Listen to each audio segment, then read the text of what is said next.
हाय दोस्तों, स्वागत है आपका इस YouTube channel PM study centre में। तो आज के इस वीडियो में हम लोकोक्तियां एवं मुहावरे को देखेंगे जो कि बोर्ड एग्जाम में 2 अंक में पूछा जाता है। और आज के वीडियो में वेरी वेरी मोस्ट इंपॉर्टेंट लोकोक्तियां एवं मुहावरे को देखेंगे जो कि पिछले वर्ष के बोर्ड एग्जाम में पूछे जा चुके हैं। और इनमें से आपके बोर्ड एग्जाम में जरूर लोकोक्तियां एवं मुहावरे पूछे जाएंगे। तो चलिए आज के इस वीडियो को शुरू करते हैं।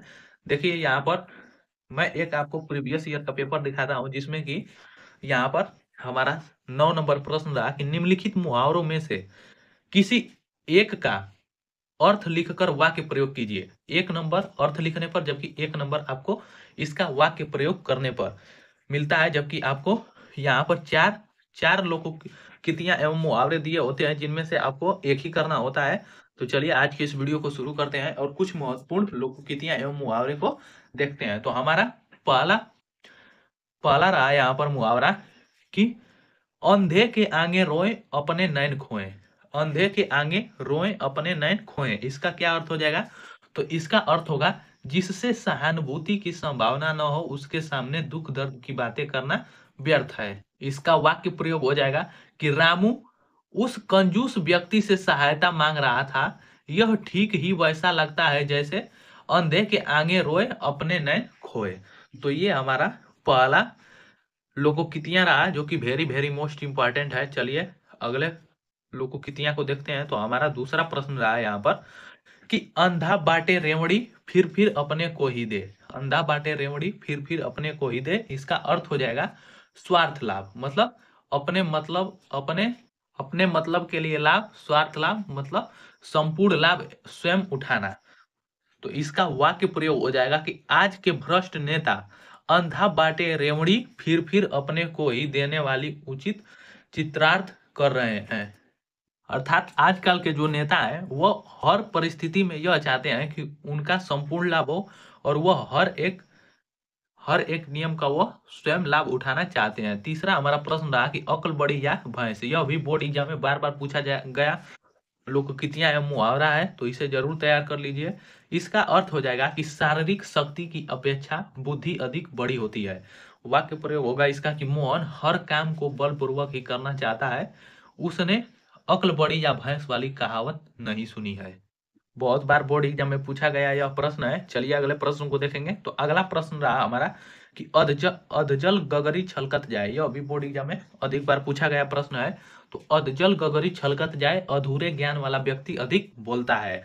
वाक्य प्रयोग हो जाएगा इसका कि रतन ने गायन सीखना प्रारंभ करते ही स्वयं को गायक कहने शुरू कर दिया। सच ही कहा गया है कि अधजल गगरी छलकत जाए। अगला प्रश्न रहा 5 नंबर कि अपना हाथ जगन्नाथ होना। अपना हाथ जगन्नाथ, इसका अर्थ हो जाएगा कि अपने हाथ से किया गया कार्य ही विश्वसनीय और कल्याणकारी होता है। वाक्य प्रयोग होगा इसका कि संजय किसी काम में दूसरों की सहायता अवश्य लेता है, उसे पता ही नहीं कि अपना हाथ जगन्नाथ होता है।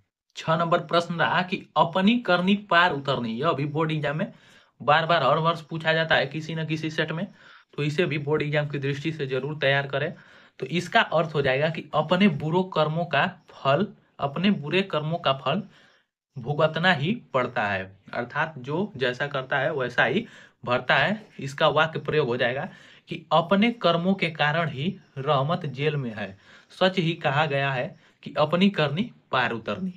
अगला प्रश्न रहा हमारा कि अपनी अपनी डपली अपना अपना राग। इसका अर्थ हो जाएगा कि सबका अपनी अपनी बात कहना, सभी को अपना अपना बात कहना।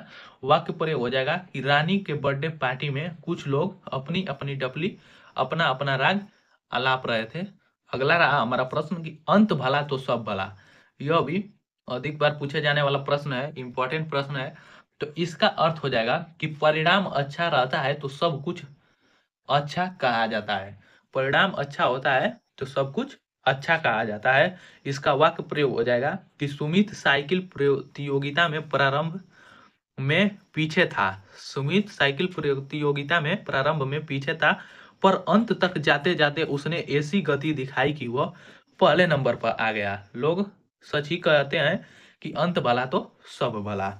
अर्थात परिणाम अच्छा रहता है तो सब कुछ अच्छा कहा जाता है। अगला प्रश्न रहा हमारा कि आंख आंख के अंधे गांठ के पूरे, इसका अर्थ हो जाएगा कि मूर्ख और हठी। मूर्ख और हठी, उसका वाक्य प्रयोग हो जाएगा कि रमेश के परिवार वाले क्रोधी ही नहीं बल्कि आंख के अंधे गांठ के पूरे भी हैं। अगला हमारा प्रश्न रहा 10 नंबर कि आंखों के अंधे नाम नयन सुख। आंखों के अंधे नाम नयन सुख, इसका जो अर्थ हो जाएगा कि गुणों के न होने पर भी नाम गुणवान जैसा होना। गुणों के न होने पर भी उसका नाम गुणवान जैसा होना। इसका वाक्य प्रयोग हो जाएगा कि राकेश का भाई एकदम कमजोर व डरपोक है पर उसका नाम हनुमान है, इसीलिए कहते हैं कि आंखों के अंधे नाम नयन सुख।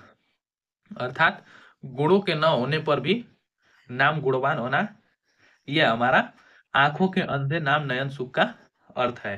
तो आज के वीडियो में बस इतना ही, मिलते हैं नेक्स्ट वीडियो में। और ये सब लोकोक्तियां एवं मुहावरे बोर्ड एग्जाम में पूछे गए हैं और इनमें से बहुत से मुहावरे आपके इस वर्ष के भी बोर्ड एग्जाम में जरूर पूछे जाएंगे। तो आज के वीडियो में बस इतना ही, मिलते हैं नेक्स्ट वीडियो में। और यदि यह वीडियो पसंद आया हो तो इसे ज़्यादा से ज़्यादा लाइक शेयर और चैनल को सब्सक्राइब करना ना भूलें।